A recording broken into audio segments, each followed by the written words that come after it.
Singapore is an exciting city-state known for its modern skyline, cultural diversity, and attractions. If you are flying from the UK, it's about 6,700 miles away, with a direct flight that typically takes around 13 hours. Once you land at Changi Airport, one of the best airports in the world, is just a short taxi ride to Lyf Funan Hotel, the place we stayed, which is an ideal base for exploring the city. Make sure to download the Grab app before you go. It's incredibly useful for booking taxis in Singapore, and you find that this app makes getting around way easier. So, Lyf Funan Hotel is located in the heart of Singapore, making it a perfect choice if you enjoy walking to the key attractions. It's inside the Funan Mall, where you will find shops, restaurants, and even a climbing wall. Everything you need right at your doorstep. The rooms are small but clean and well maintained, offering great value for its unbeatable location. So if you're looking for the best price without compromising on convenience, this is the place to stay.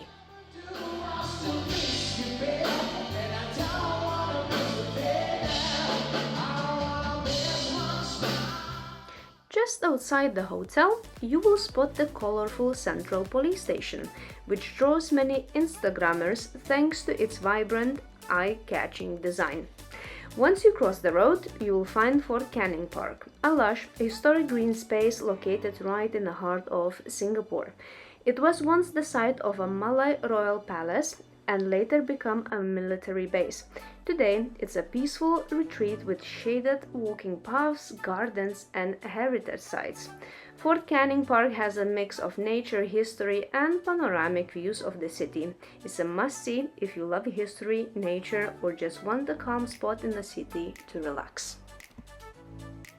Clark Quay is a riverside area full of restaurants and bars. We stopped here for a quick glass of wine, and after this we continued our walk along the river and made our way to Boat Quay. In this area you can find plenty of dining spots. That's what you can see. All this riverside is only restaurants and pubs. I must say that the city felt so safe and peaceful. People singing karaoke in the park, cycling, and all of that at the late hours. I'm talking around midnight and past midnight. And of course, the last stop was Merlion Park for some iconic photos. I must admit that Singapore night charm is something truly special. Sky Park Observation Deck at Marina Bay Sands Hotel is another place to visit. We were hoping to enjoy a dinner with a stunning view, but unfortunately everything was fully booked, so it was only the view. One full day was dedicated for Sentosa Island, and first stop, Fort Siloso. It's a preserved coastal defense fort from the 19th century, which played a key role in Singapore's defense during World War II. Today, it's a popular historical site and museum with interactive exhibit. To be honest, we went there just for a skywalk. A treetop walk with views of the island and the surrounding areas.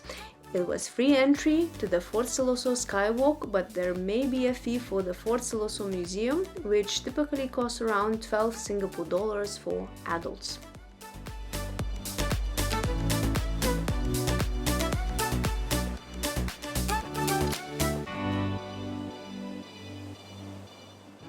Second stop on Sentosa Island, Sensoryscape Symphony. During the day, it's a peaceful space, but as the night falls, the interactive soundscapes and digital art projections create an immersive, multi-sensory experience. Perfect spot for pictures.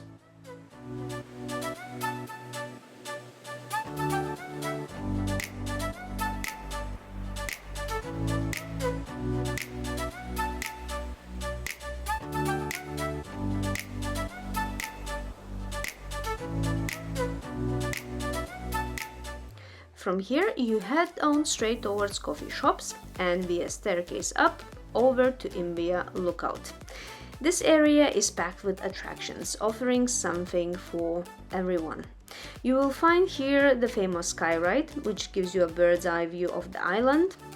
As well, you find here Imbia Hill, perfect for a scenic walk.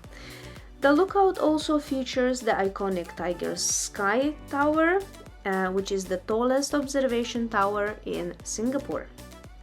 To go down, back to the sea level, you have three options. First, obviously, you can go back down on foot or Skyline Luge, cable car or small racing cars. We took a cable car just to enjoy the views from up top. For lunch, we stopped at the Palawan food trucks. We tried the Tropo burger and it was absolutely delicious. The food trucks offer a variety of tasty options, but that burger definitely stood out as a highlight of our day. It was a perfect way to fuel up and head over to the beachside. While the guys took a refreshing dip in the sea, we wandered around looking for the famous trolls. And we found one, the little Lin troll. It's made of recycled plastic and wood, crafted with incredible detail.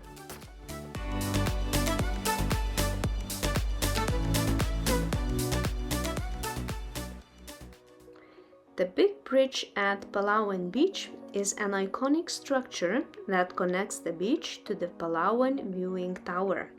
The tower is situated at the southernmost point of continental Asia, making this location a unique geographical landmark. From the tower, you can see a panoramic view of the coastline, nearby islands, and the South China Sea. It's a must-visit spot to experience the beauty of Sentosa from above, for sure.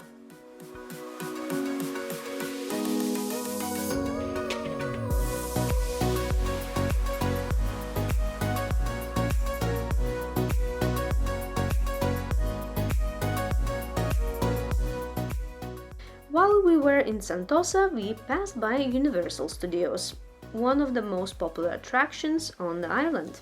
Unfortunately, we didn't have enough time to explore the studios, but it's definitely on the list for next time. We walked back via the Sentosa boardwalk, enjoying the scenic path that connects the island to the mainland. Must say that one day just isn't enough to fully experience everything Sentosa has to offer.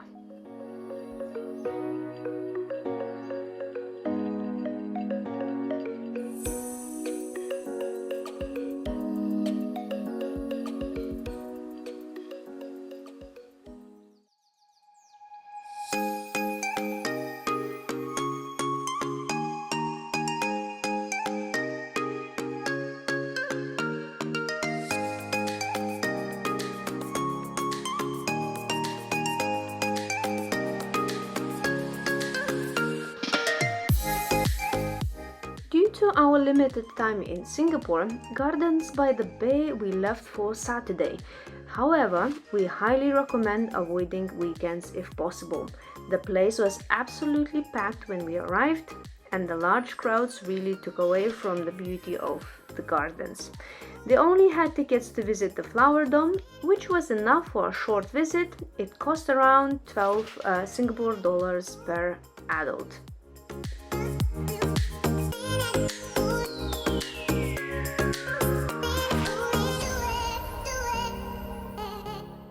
The Flower Dome at Gardens by the Bay is one of the most fascinating structures in Singapore, known for its beauty and innovative design. Imagine stepping into a vast air-conditioned garden that feels like you're walking through different climates of the world. Spanning over 1.2 hectares, it holds the title of the world's largest glass greenhouse. Inside, the temperature is kept cool, resembling the Mediterranean and semi-arid climates, making it home to over 9,000 plant species. What's truly mind-blowing is how the building itself was designed. The dome uses cutting-edge technology and materials, including high-performance glass that reduces heat and energy use. The structure has no traditional supporting columns, thanks to its unique shell-like design. It's held up by a series of glass and steel arch, giving it a sleek, futuristic look.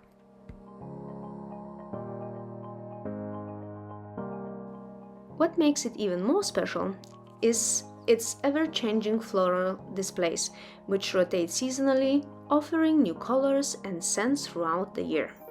From vibrant tulips to fragrant lavender fields, the flower dome is not just a garden, it's a celebration of nature's diversity. Visitors are treated to a feast of visuals showcasing flora from places like South Africa, Australia, and parts of Europe, all in one spot.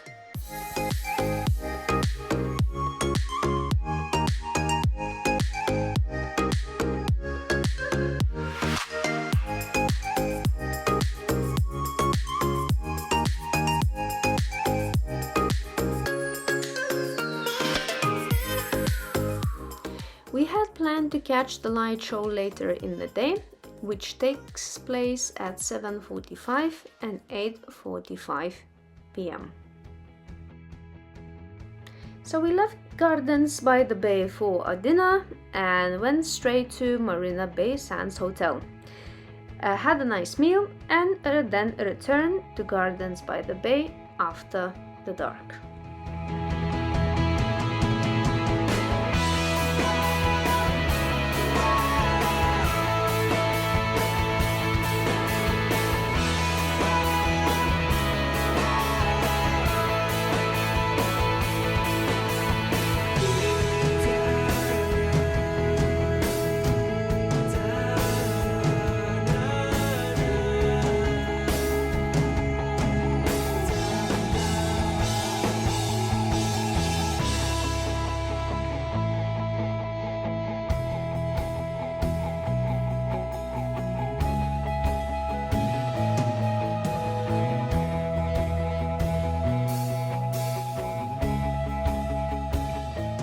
Once we returned to Gardens by the Bay, we found a perfect spot under these massive trees and relaxed while watching the light show. Since it was Christmas time, the entire park was decorated with festive lights. It was so unusual for us to celebrate Christmas in the heat, but that was a different experience to add on.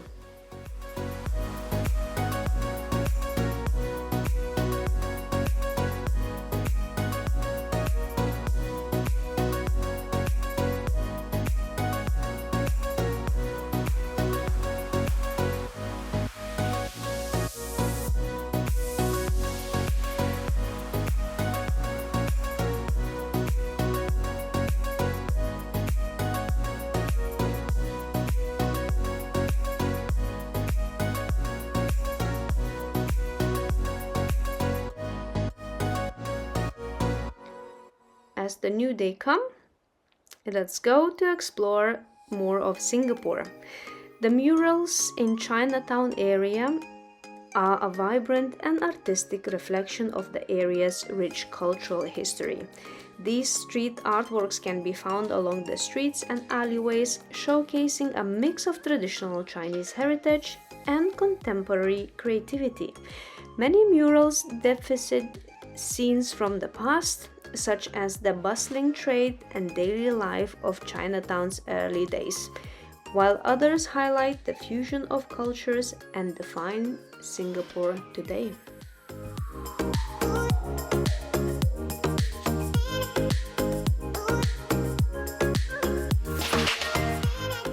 What stands out the most is how incredibly clean and tidy everything is.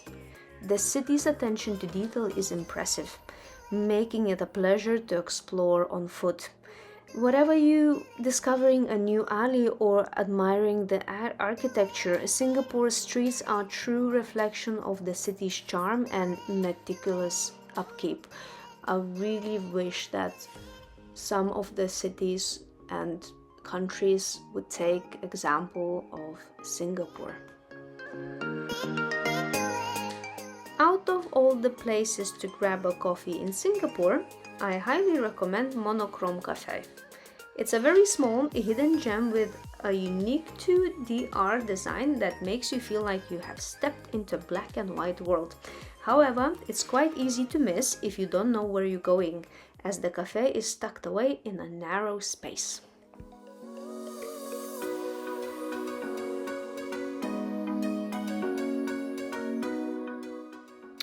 For Harry Potter fans visiting Singapore, Platform 1094 is a magical must-visit spot. This cozy cafe, located at 1094 Serangoon Road, brings the wizarding world to life with its unique decor and menu.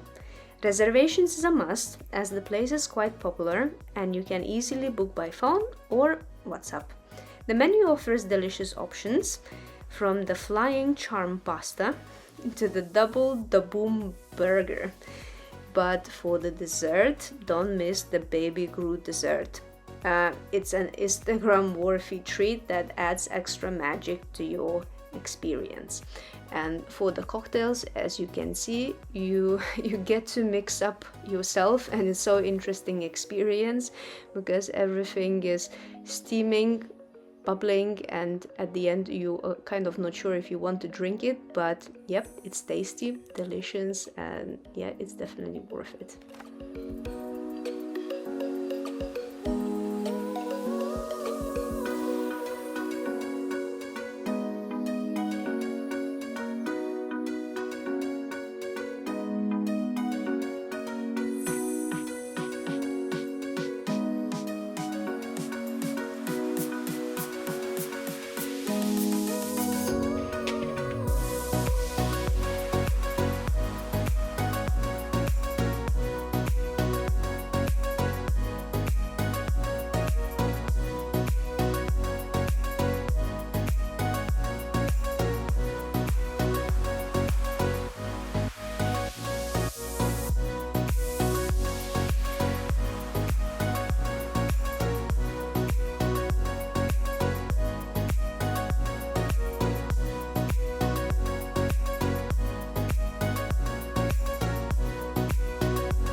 Sultan Mosque is another place to visit. It's Singapore's most iconic landmark and an important place of worship for the Muslim community. Around here you'll find loads of Turkish restaurants, delicious food, love it. Another place close to our hotel was Chimes. It's a beautifully restored historical complex, once a convent and school. Today, it's a vibrant destination for dining, shopping, and entertainment. The Peranakan houses in Singapore are a glimpse into the unique Peranakan culture, which blends Chinese and Malay influences. These colorful houses are located mainly in the Katong and Juchian areas. Peranakan houses offer a fascinating look at the architectural style and heritage of the Peranakan people, also known as Straight Chinese. After here, we stroll down to East Coast Beach. East Coast Beach is a popular spot for both locals and tourists. Once you are at the airport, make sure to set aside some time to visit Jewel Changi. This complex is not just an airport terminal, but a world-class lifestyle destination. Inside you will find a wide range of shopping, dining, and entertainment options. The highlight is the Rain Vortex, the world's tallest indoor waterfall, which is truly mesmerizing, especially when it's illuminated at night. Close to Changi Airport, you will find Bubble Planet, an interactive attraction. While it was a fun and nostalgic experience, would I go back? Probably not. It's a one-time visit kind of place, but if you are in the area and looking for something fun, it's worth checking out for a bit of playful day. Our last day in Singapore was New Year's Eve, and we ended our trip with a bang. All the locals advised us to get to Marina Bay as early as possible, around 5 or 6 p.m.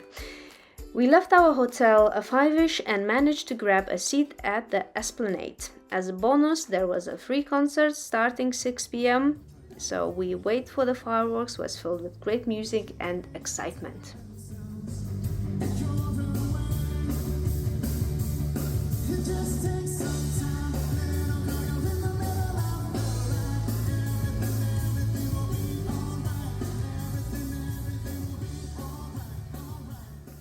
Oh boy, to leave Marina Bay after fireworks, it was something else.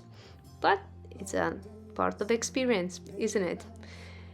One more thing to mention, Daniel Sid, truly incredible artist with beautiful voice. He performed his original song, Love is Bold. So check him out, and wanted to say thank you for watching this video. We hope you enjoyed it.